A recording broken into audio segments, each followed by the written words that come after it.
All these bright white circles that you see, those are little pieces of lead. Treating birds with lead exposure is something Dr. Rebecca Vincent Sturdivant has become all too familiar with. This was from a tundra swan, which is a fairly large bird. If you've never met a swan, they meet you eye to eye.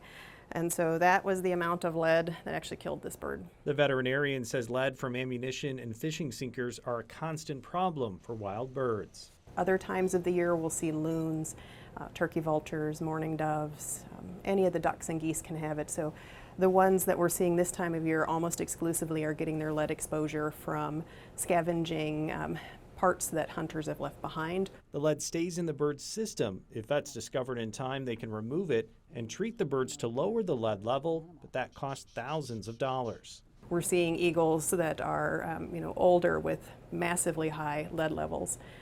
Getting into lead gets you in trouble too, so if your mind is not quite where it should be, those are the birds that are scavenging on the side of the road because it's easy and maybe their reflexes aren't as good. They're not getting out of the way of the cars fast enough. So we see a lot of hit by car bald eagles in the winter. She's asking hunters to consider alternative ammunition that does not contain lead, but there is another way to reduce the risk. If they stick with lead, they can dig a hole deep enough that the scavengers are not going to dig it up, bury the gut pile instead of leaving it just out in the open where it's going to be scavenged.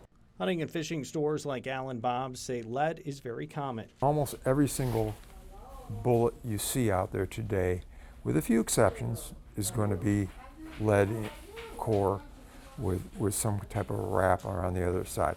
The business sells alternative hunting ammunition, but the metals are more expensive. This bullet, by this manufacturer, they specialize in doing nothing but copper.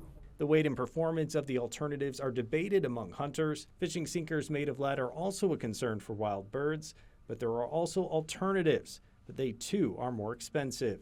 Veterinarians are hopeful more people will consider these other options, even with the higher cost.